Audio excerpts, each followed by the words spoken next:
mounted to the trailer. Okay. It's going to be, I'm going to build a shed. It's going to be mounted in the shed. Are you going to have room in that shed for some supplies? Yes. Like a pallet of sauce? I'm contemplating it. So, because my current sauce provider, it took a week and a half for them to get back to my sales order. And then it's potential for another 7 days just to ship it to me. What happens when you don't shop local? Shut up. Anyway, technically, they're not local. Yes, they are. It's a local business. But they don't ship from their local business. And they don't provide anything. It's like saying Fago isn't a Michigan business. But I bet it's all made in Michigan, isn't it? I don't think so. Oh, well, I'd be shocked if all of Fago was made in Michigan. Well, if it was made outside of Michigan, then other people would have heard of it. That's true. Michigan, see? Anyway. So. Jesus Christ. Okay. Ford, GM, Red Wing shoes, Steelcase, all Michigan companies. But they're not all made in Michigan. I understand. That's the thing. So in order for you to shop local, it has to be made in Michigan? I mean, that's isn't that the definition of a local business? Mm-hmm. Are you a local business? Yes. Exactly. Everything you make is made in Michigan. Anyway, back to my day. You're killing people's speakers right now. Anyway, yesterday. Yes. I had a lot of food to sell.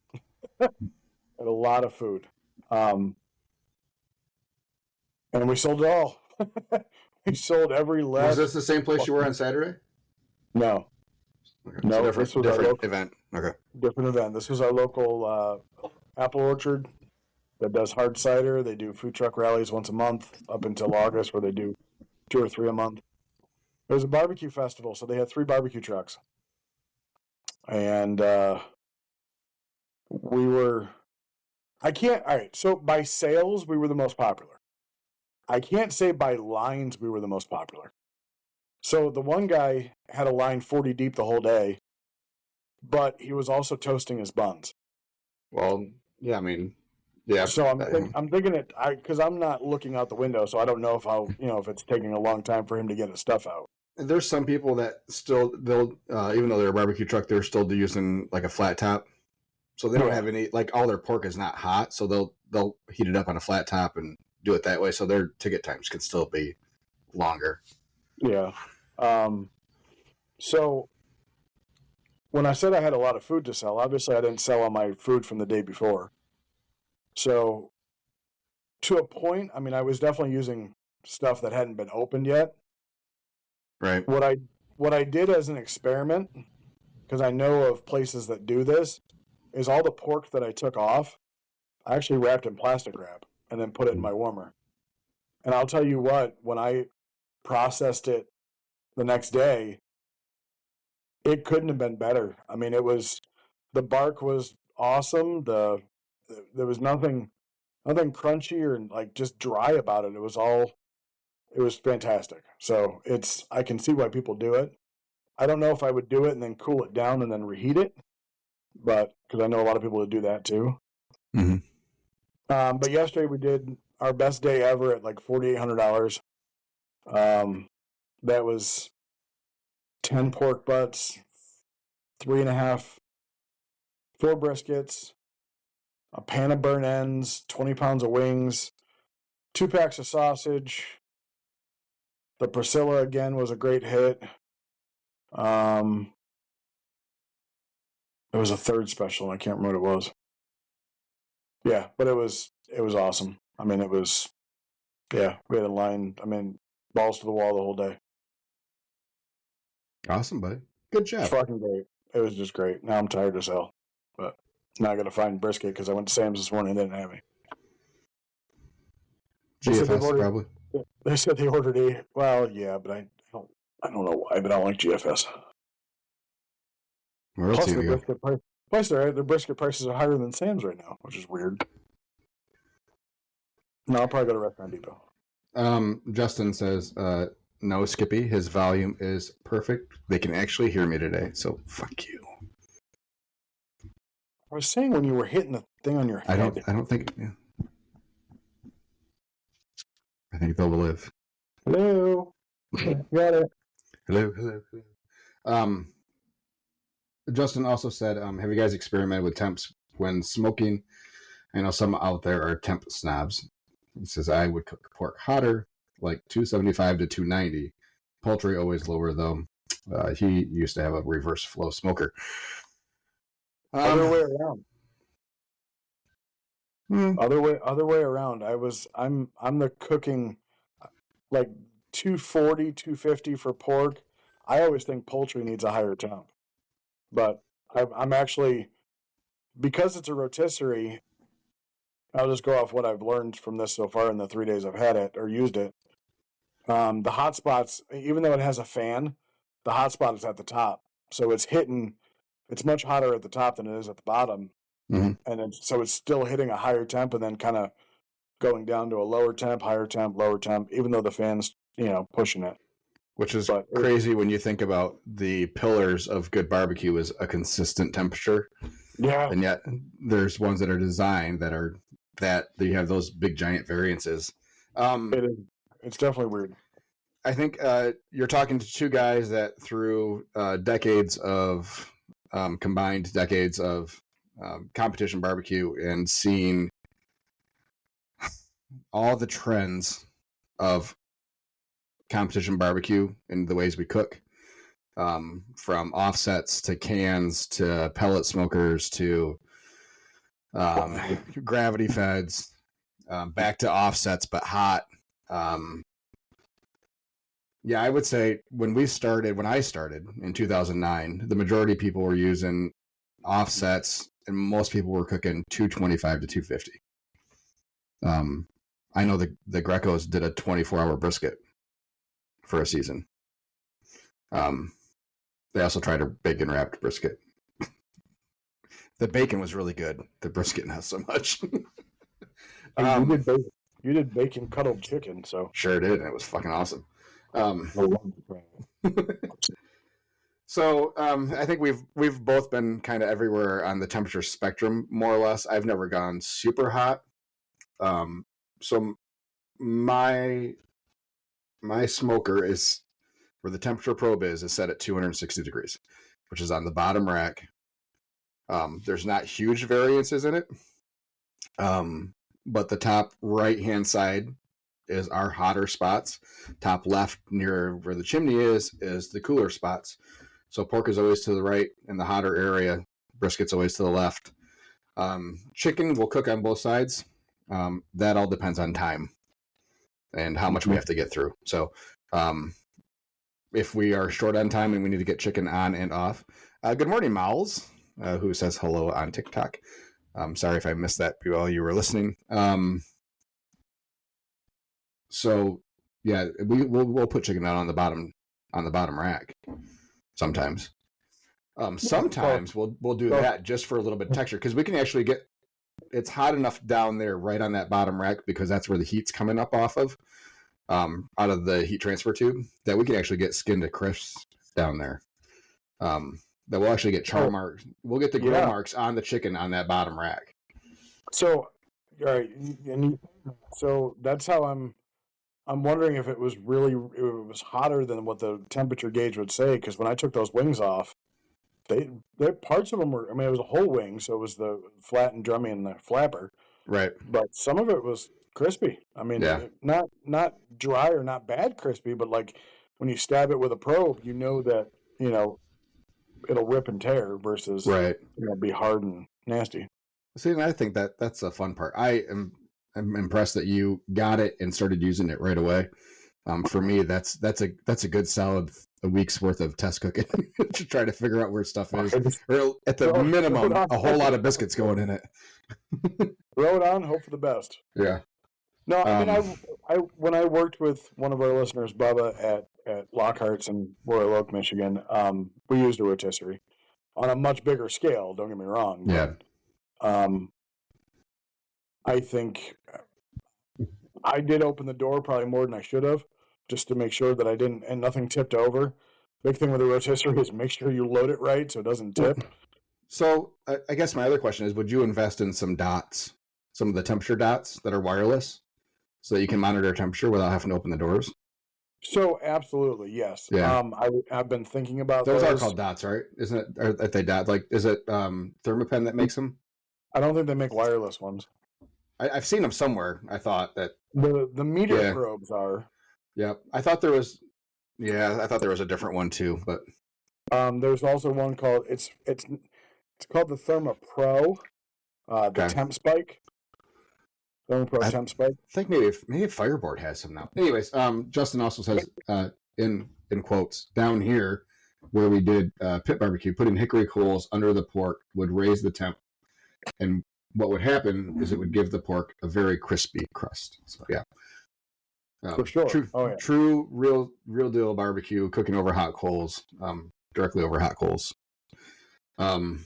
Yeah, I'm down for it. I'm indifferent with a good crunchy bark on anything. I can tell you that the brisket actually had a more of a crunchy bark than the.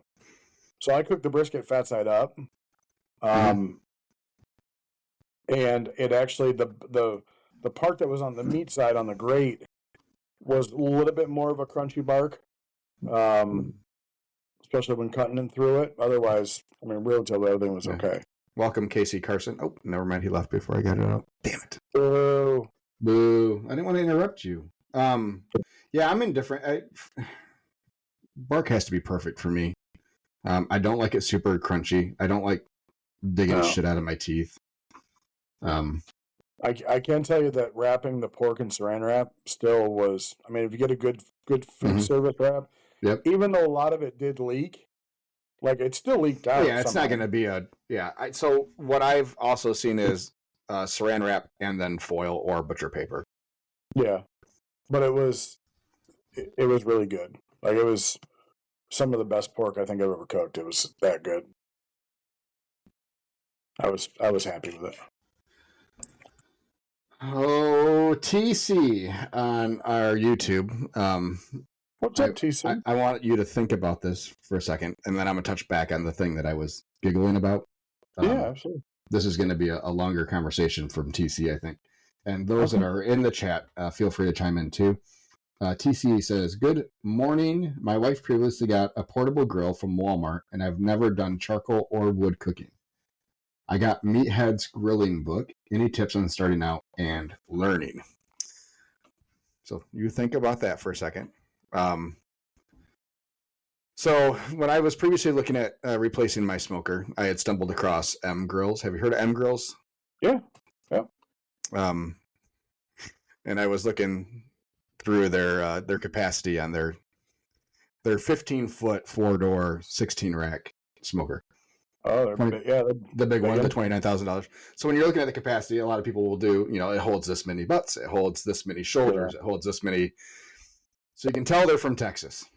Oh, yeah. Because it says 64 18 to 20 pound turkeys, 48 15 to 18 pound briskets. Those are the only two meats they list. You don't put no pigs in this damn thing. Yeah. I mean, it sounds right. Yeah. So, yeah, I mean, those are pretty fucking awesome. But that's not M Grills. What's the name of them? It is M Grills. mgrills.com. I'm on mgrills.com, and they only have the small ones. Hold on. If you go to products and then Big M commercial smokers. Oh, there it is. Sorry, I didn't see commercial. Oh, yeah. What's his name has one? Who does? Big Mo Cason. He put one on a big ass trailer. Yeah, he put one on a big ass trailer. So they got a 6-foot unit, but it only has one door. And I don't know that I would like having only a single door. Because in my mind, that's a pretty big freaking door. The 6-foot model is 16, yeah. Oh. So the 15-foot at 29 is a bargain. I mean, is it? So yeah. Once you figure out a place to put it. So these type of cookers are very similar to what I used at the restaurant. Yep. And that's what they're designed. I mean, they're commercial cookers. Yeah. So what it has is, you can use gas with it, but it's wood fired. But it has an automatic. You set the dial at what you want, and it's got an automatic damper system. Mm-hmm. So it shuts the intake automatically, and then opens it. When it's a more sophisticated way of doing things than what I'm doing them right now. Yeah. Yeah. So, yeah. But Big Mo has one on a trailer. So. Oh, TC. Okay. TC has a follow-up comment.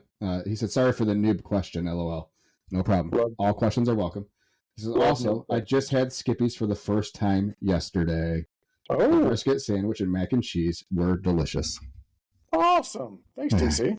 And now we can't even see him in his little screen because his head grew 10 times. Oh. Hold on. No, it's got to grow. Hold on.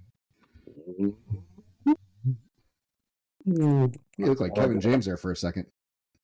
I've been told that. It looks like the 2-door model does not have the auto damper system.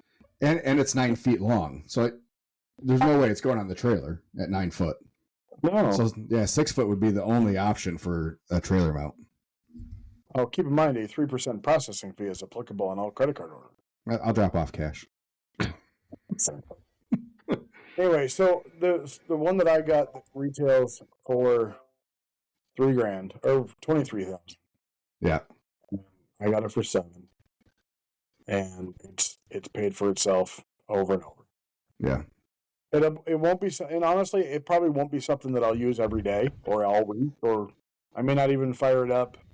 It may just be so I don't have to worry about. I don't mind cooking at night, but if I get home at maybe a later event, I'll have it going already. But right now, it's in my garage. So, where did you see the single door didn't have the automatic damper? Double door. Sorry. The second picture. Second picture looks like it's a 2-door model because he's got 2 doors open, but it has like a pinwheel damper on it. Oh. I wonder if that's a secondary, like maybe there's I don't know. There's got to be something because there's still because all of them say precision smoking with temperature control damper. I mean, it's one of their, maybe that picture is not meant to be in that spot. Maybe it's one of their non-commercial units. The insulated Big M smoker can run up to 12 plus hours with a hot bed of coals and 16-inch wood split. Mm-hmm. Absolutely. I'd buy it. And if we can get some things that we want to get done this year, I think it's definitely a way that we would highly consider. Doing even like the 12-foot, the 3-door 12-foot is enough for us to be able to run that trailer, maybe and a second trailer, and maybe even a walk-up type service. Like we can cook enough for a day's service that way. Oh yeah, for sure. For two trailers and a walk-up type of deal. So, yeah, I see what you're talking about. Turkeys and briskets. Bernie says, Josh, I'll give you a great deal on a Mixon RFG 60. I'll deliver it to you for nominal fee. I'm looking for a Big Humphreys cabinet smoker out of Maine. Traditional cabinet, but super efficient. Bernie is having the same problem with that Mixon smoker that I am having with mine. And he burned all the way through the outside wall, too. Yeah, it's yeah, but hold on, Bernie, if you go to a Humphrey.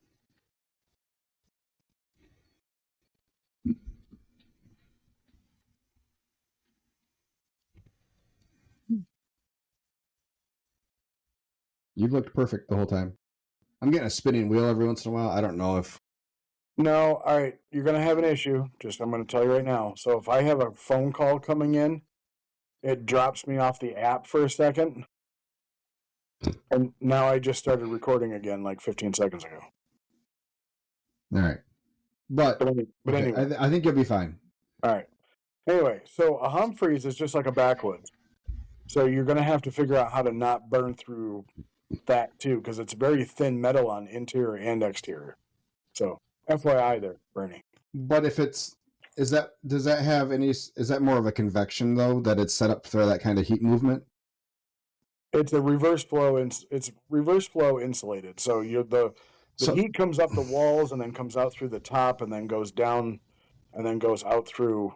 I think our problem with, at least for me, what I'm expecting that suspecting the problem is that it's the transfer of the heat, that it's not efficient enough.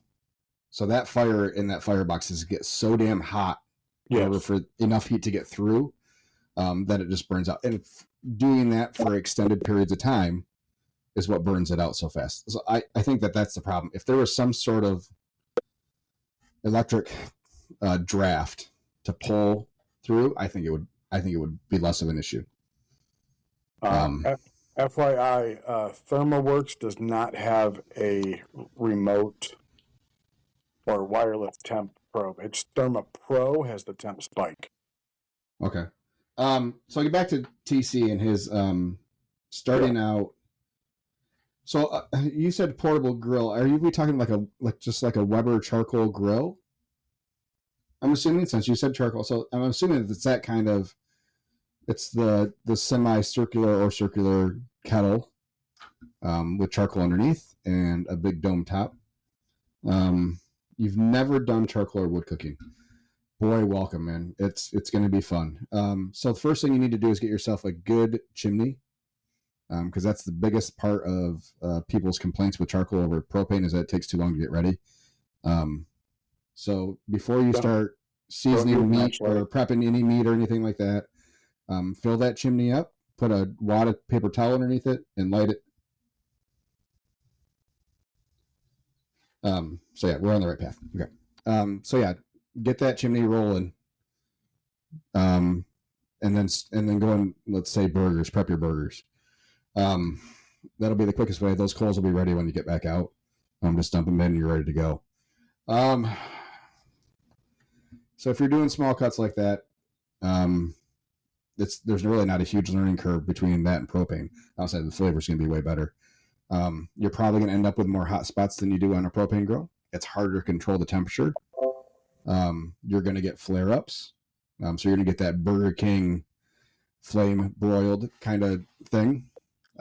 So best case is you have all your hot coals off to one side. And I know even some of those grills have a divider in them now where you can do offset cooking. That way you can have a hot zone and then a cool zone, so you can kind of rotate your burgers around or steaks around or whatever around. That with the top on, even if you're not above the coals, that grill is still going to act as a convection type oven to be able to hook. And I would start with small stuff. Master a hamburger before you move on to a rack of ribs. The other thing you're going to want, if you're going to try to do ribs, is a rib rack. So you can cook those ribs upright. It'll be a much better experience for you, probably. And then, yeah, once you get to a pork butt, you're really going to want to try to utilize that offset, have all that charcoal off to one side. I haven't done, bless you.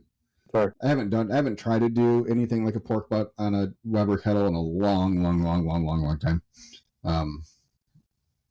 It's not fun. It's not my favorite thing to do. I think a portable grill is much better set up for small cuts, steaks and that kind of thing. But Skippy? YouTube. So yeah, there's your expert advice. Go somewhere else for it. No, I say YouTube because YouTube helped me out a lot when I first started. I don't know how many times this year that I've said that I have. I apologize to so many people for back in the day, all the nasty food that I made people try, and because I thought it was good. Whatever type of grill, smoker, whatever it is, whatever you want to use, master that. Run a fire in it first. See if you can keep everything good. Don't do what I did and just fire it up and hope for the best. I mean, you absolutely can. If you're using that type of cooker, like a little Weber grill or something like that, maybe use don't use matchlight charcoal. Use real charcoal or lump charcoal. Sorry, I just came across a video with a guy making like handmade peanut brittle. You can read all you want. That's probably where I would go with it first. And honestly, just drink a beer and have fun. If you don't like beer, drink something else. But have fun with it. If you've never done it before, just don't. You're probably gonna burn shit, and it's okay to burn shit. Try it again. Don't give up. Just enjoy it. That's all you gotta do. If it's just for you and the family, just enjoy it. But YouTube, just so you know, YouTube's great. Great resource. You can find us on YouTube, and you can subscribe, and then you can click that little dinger bell so you know when we drop a new episode. Sorry. Go ahead. I was looking on Fireboard's site because I know they have been releasing a whole lot of new products. They do not have one for that purpose. They do have what they call beacons, which are remote temperature and humidity sensors for like refrigerators and stuff. Yeah. And their instant read thermometer, which I have just ordered because I ordered a new Fireboard and thought I'd try one of these instant read thermometers. So not only does it have the regular instant read needle, it also comes included with a not a remote, but a wired-in leave-in temperature probe input that you can set on a grill or whatever and run it in, kind of like the Fireboard display, but not. And it will also connect to wireless, so I can set it up on my desk right here and have the read in here on my desk as well as out on the smoker. So that's pretty cool. I didn't know it had all those features, but I'll have a full review once I get it. The new ThermaPen also has something like that too. Yeah. You can set it. So I know my health inspector has one because he put it inside my fridge and looked at his phone to see what the temperature was without having to like open it or whatever. And that's why I usually pull up my phone to see it. But I wouldn't mind having that sitting in the trailer and just being able to glance up to make sure everything's going well. So the one that they have that I've seen is called the ThermaPro Temp Spike, and they also now they have one called the Twin Temp Spike. So it's got a black and a white wireless thermometer. It goes right to your phone. But now they're offering a buy one get one free deal for Father's Day. So it's $150 for two of them. So that's kind of neat. But it's got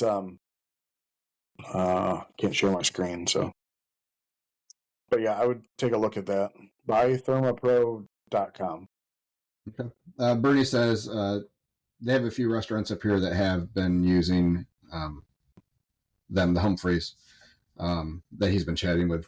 They seem to have luck so far. He loves his backwoods competitor. He would put that build quality above Mixon. So here's what as far as quality goes. Mixon got commercial. I mean, their water cookers are great. And this is where I'm going to go with this whole conversation. So I've heard a lot of people complain about Traeger's and their quality. And I said, where did you get it? And they said, Home Depot. I said, there's your problem. Yeah. So the ones you buy retail are not the same ones. So if you go to Traeger's website and you buy a smoker, it is not the same smoker that you're getting from Home Depot, which is why the price is higher. They also have great customer service too. Yeah, so I think that's the same thing with Myron stuff, that to start, everything was top-notch quality built. But then you get to a certain size and you have to start outsourcing a lot of your engineering and manufacturing to keep up with demand. And I think it's so hard to do that scale efficiently. And that's why you see some cheaper materials being used potentially to help offset the cost of the additional manufacturing needed. So it sucks. And I'm not sure where you got your Mixon from. Maybe you got it directly from him, and all his smokers are kind of that way now. But I know Traeger's been the biggest one, and I've heard a lot of people bashing Traeger's over the last 4 or 5 years. when Skippy and I both know people that have competed and won using Traegers in the past. And at least those competition models are top notch. And I wouldn't be ashamed to use one at all. I know he moved his manufacturing from Georgia all the way up to Connecticut because it was they got into the whole using CNC parts and stuff like that. I can tell you that RecTech, the only problem I've never had a problem with cooking. It's just always been the frames. The frame is thin metal. But you're abusing it more than it was designed to be. Correct. Yeah. It's also, look at, whatever you buy, look at whatever warranty they're willing to give you. So I think Traeger gives you like a 2 or 3 year warranty on it. RecTech gives you a 6-year bumper to bumper warranty. So anything goes wrong with this cooker, you call and they'll send you a replacement part.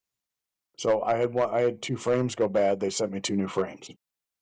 They ask you to take a picture and that's it. I had it comes with round bar grates. And one of the bars actually snapped off and they sent me a brand new, like a whole new grate. So like they're going to spend money on shipping and stuff like that. But right. TC says, much appreciated, guys. Looking forward to the journey. Just subscribe. So many more questions and comments will be coming. Excellent. We love questions and comments. The more specific, the better, because we can be better help that way. So, yes. Wow. I can't believe we've wasted an hour and 17 minutes already. I mean, gone through an hour and 17 minutes. Not wasted. Nothing is wasted. This has been remarkable. So you ready? Let's talk about my Saturday, this coming Saturday. Okay. So, I thought last Saturday was bad. That's not happening, TC. I am not moving closer to the Jackson area. West side's best side. What good thing about cars is they go both directions. Come on over, TC. Lunch is on me. Oh, I want to give a shout out to Jesus too. He stopped by the trailer. He's a newer listener. I think we've mentioned him before on the show. Maybe I saw him pop through our comment section, but yeah, he stopped by the trailer on Saturday and talked to me for a bit. He's on episode like 20. Ooh. So he is still in the very rough section. If those of you that have been listening for 2 years, the quality is much better now than it was then, both in content and production. So anyways, wanted to get those out of the way. Sorry, go ahead, Skippy. What's going on Saturday? I also have lost 18 pounds. Working on it. Just shits and giggles. Anyway, I was pretty proud of it. Like this year? Good job, buddy. Since April. Nice job. Trying. Proud of you. I have not. My wife thinks I'm gonna die every day because of all the pills I have to take. It's all good. I'm like, you know what? That's not true. I am down like 10 pounds this season. Most of that was in the first month and a half. Yeah, stress. I just tell people that my summer body's on back order with Amazon. Supply chain crisis and all. Stuck in the canal. Yeah. Anyway, so this coming Saturday, of course, I signed myself up for some things. I have a food truck rally from 11 to 3. I have a catering at 3 o'clock, picking up somewhere, somehow. And then a wedding, not off the truck. So a buffet setup, like an hour away from where my food truck is at like 5:30. So I'm trying to figure out, like, I really want to do the food truck rally, but I wouldn't be sad if I didn't do it. But then again, I don't want to back out because she did a really good job at getting trucks with no similar items. Or no similar main items, let's put it that way. I mean, there are other people that have fries, but I'm the only barbecue guy. And it is 10% back to the school because it's for school. Oh. F that. Well, shit, I paid 10% yesterday. Oh, God, Lord. You paid $4,800 or $480 to go to an event. Yeah. Plus payroll. Yeah. Yeah. I'm just saying straight cost. Yeah. I mean, I paid $200. I was close to 2 or 10% on Saturday. Yeah, So sorry. anyway, so yeah, so I have time frame issues. Is like just to make sure, like, and the wedding's a big wedding. It's like 180 people. It's a buffet with the nice chafing dishes that are in storage that I have to still go get to make sure they're still all nice and neat. Got to stay there for 2 hours to make sure that it's all good. I'm just worried about time. Should I be worried about time, or should I just cancel the rally and just worry about the pickups, or worry about the catering? I mean, in my opinion, catering is always number one priority. You want those to go as well as you possibly can. Oh, and by the way, she Um, pays in cash. Yeah, and that doesn't matter to me, but I'm just saying. it's another 3%. So yeah, At the last yeah. event, at the last event I was at, she brought like $2,000 in cash and just said, here's our first payment." Like, okay. Sorry, go ahead. Yeah, for me, it's. I mean, we have a day that we have 2 weddings at the same time. One's a drop off, one's off the truck. But neither of them are huge. So, Well, here's my thought. So I already talked to. Your timing issue is not a timing issue; it's a staff issue. No, I've got staff is good. Staff is fine. So you have one person you can run. One person can run with Cambros and all your catering stuff and drop off that wedding then for the 180 people. Here's the thing. Okay. So Friday I have a catering drop off too, but they have access to the venue on Friday.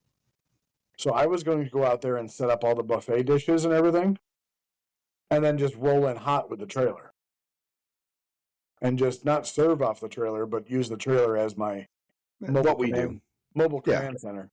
That's what we do typically for those, unless we have multiple things going on. So here's my thought: is the lady from the food truck rally said she would park me right at the exit. I'd be the basically first in line to go, and I wouldn't have to disconnect, nothing like that. So I totally could make it in time. But what if? I know that's my problem. Is like, what if something happens? Do you want to be late to a wedding? Well, no. So the other thing I was thinking is, okay, do I bring enough? Do I bring like 4 butts and 2 briskets, make $2,000, and then sell out in 2 hours and leave? You know, that's an option. I mean, yeah. Because a wedding is brisket and chicken quarters. So for me, what we would do is I would just send somebody with all the necessary stuff. And if you're going to go set up chafing dishes a day early, yes, then it's even easier. Then you're just showing up with Cambros. And can you fit all the food that you have in the Cambros that you have? Yes. Then there's no problem. Send the person with Cambros. It's a little bit harder. It's a little bit more tedious without the trailer. But it's definitely doable. We got 150 person at an event on Thursday, and more than likely we're not taking the trailer for it. Just because it's in Detroit. It's a very small lot to begin with. So we can fit everything we need into 4 Cambros, and we can just take the pickup truck and go.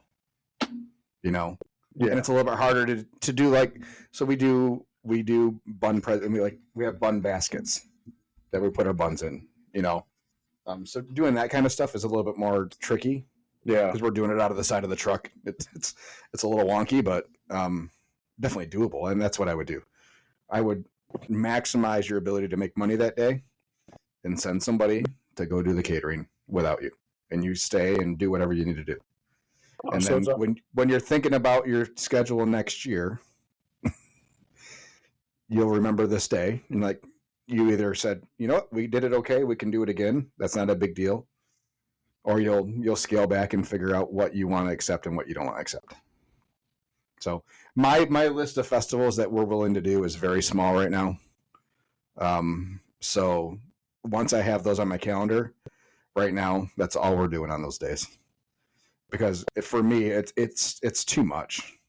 It's too much to run the festival stuff and then peel away and go do the catering at the same time. So we don't do that often. So it's an hour and 10 minutes away. The festival to the catering. What happens if there's an accident along the way and you're stuck in traffic for half an hour? Yeah, it's great that you left the festival early. I mean, yeah, you just got to plan. I mean, the one thing I'm not willing to screw up is a wedding. No, definitely. A wedding, or I mean, definitely a wedding, and an open house is a close second. Yeah. I tell you what, man, you show up an hour late with food to a wedding, and good luck booking other weddings. Oh, I know. Because that word's going to get out in a big fucking hurry. Yeah, I mean, at the end of the day, I'm going to bring the trailer anyway because I think it'll be easier working off the trailer than it would be. Especially if you're not used to. I mean, you haven't done a lot of those setups yet. No, I haven't. So it's nice having the kitchen. Yeah, and you can clean stuff after you're done, and you don't have to take it home and clean it. Correct. Which I still have to do dishes from that. Oh, by the way, we have just booked weddings number 3 and 4 for next year already. I've got 2. Yeah, I can't believe we have 4. We've never had this many, especially weddings. So this early. Let's speak about weddings. I did make a boo. I did make a boo boo. We have 3 minutes. Okay, I made a boo boo yesterday. Somebody had come to the trailer, said they were looking to book me for the wedding. I always give for a tasting. I always give somebody 25% off, so they get a good idea of what we can do. Mm-hmm. I got last night. Now, granted, we were busy as busy can be, and no excuses, but we were pretty busy. I got one of those Square feedback emails. Mm-hmm. Everything was amazing. Thank you so much. But then I looked at it before I read the rest of it. It was negative feedback. I'm like, she said everything was great, thank you, but we didn't get our brisket sandwiches. So she said everything was like super tasty. Everything we got was wonderful. Yes, but it's what they didn't get. So I messaged them back. I said I'll refund you the cost of the sandwiches, and then next time you find me on the truck, those 2 sandwiches are on me. Yeah, but it's a good response. But yeah, I mean, we have done that before. We've forgotten a sandwich or 2, but it sucks that it's on someone that's doing a tasting. Yeah. So for tastings, I will generally let people know if they ask about tastings. I said, "Yep, just come to the truck. Let us know who you are, and we'll give you a sampling of items." And we'll generally just do like a little meat sampling, and we'll give them sides, all the sides that we still have or whatever, and we won't charge them for it typically. We have had people that will order food and then don't introduce themselves until after they pay. I'm like, what are you doing? Right. So yeah, we kind of, it's, case by case, but typically if someone's looking to book us for that kind of thing and they come out to the truck, then yeah, we'll take care of them to an extent. Before we go, because we have 1 minute, how is June looking compared to last year? Oh my God, I'm not ready for that. Hold on. Okay. I don't have it up. Hold on. We're up. That I know. Unfortunately, with the way the year falls, June 9th and 10th of 2023 were a combined sales of $9,000. Oh. Because we had a really good Food Truck Friday and then a really good Kentwood Food Truck Festival those 2 days. Clearly, yesterday and today, we're not hitting $9,000 in sales. So we'll see where we're at here real quick. So it'll still be a little inflated because the Food Truck Festival on the 10th will have just started. So we'll slowly see my percentage go down throughout the day because those are live, I found out. So far this month, I'm up 50%. Nice. Sunday helped, probably. Sunday definitely helped. Yes. I'm getting there. My reports are loading. I have a spinning circle, loading dashboard. Loading dashboard. All right, reports and sales trends. And for the year, we are sitting at 6.77% up. For Why do I have the year twice? That's stupid. I have the year twice and don't have the month. Hold on a second. This month. Yeah. Right here. I did book a private, while you're looking at that, I booked a private event for Coca-Cola. Nice. For the month, we are up 26.49%. So 26.5% up this month over last June. So not bad. Not too shabby. We're up $4,300. Cool beans. Which means probably most of that will go away today. So we'll probably be close to even by the end of the day today, I think, if that's how I'm reading this. But we'll see. Yeah, not bad. Not a bad day. I mean, yeah, we're still. Let's see. This is the 10th day, so we're 20 there. Let's see here. Let's do the quick projected out. We're a third of the way through the month. So 2563 times 3. So right now I'm on pace for a 61.6 this month. So I'll be happy. Yeah, if we get close to that. We'll see. We'll see how the month goes. We have some days off. So we're off next Sunday for Father's Day. Yeah, that's true. Really Saturday and Sunday both this weekend we're not making money. So Saturday we're doing my dad's we have the trailer set up for my dad's retirement party. Yeah, congratulations to and then Sunday we're off for Father's Day. So that's good. We're losing a couple days there. So we'll see. I don't know. We do have some good events. We have a handful of very busy days coming up. So yeah, we'll see. We'll see how it goes, and it will be what it'll be. Good. Why are you shaking your head at me? Because I had another phone call come through. Oh, okay. Excellent. Yeah. Well, everybody, thanks for listening and watching. What was that? Oh, God. You stopped recording? Oh, you did stop recording. Okay. See you later, bud. Love you. Bye. All right, everybody else, thanks for sticking and watching. We appreciate it. Keep the comments and likes coming. Make sure that you follow us on all the places, Facebook and the TikTok and all the other things. We appreciate it. We appreciate all the love. Peace out, everybody. Make sure you share us with all your friends. And we will see you next week. I think it'll probably be back to 9 o'clock next week. We'll keep you posted, and hopefully Skippy will actually have his guest ready to go. You guys have a good week. We'll talk to you later. Bye.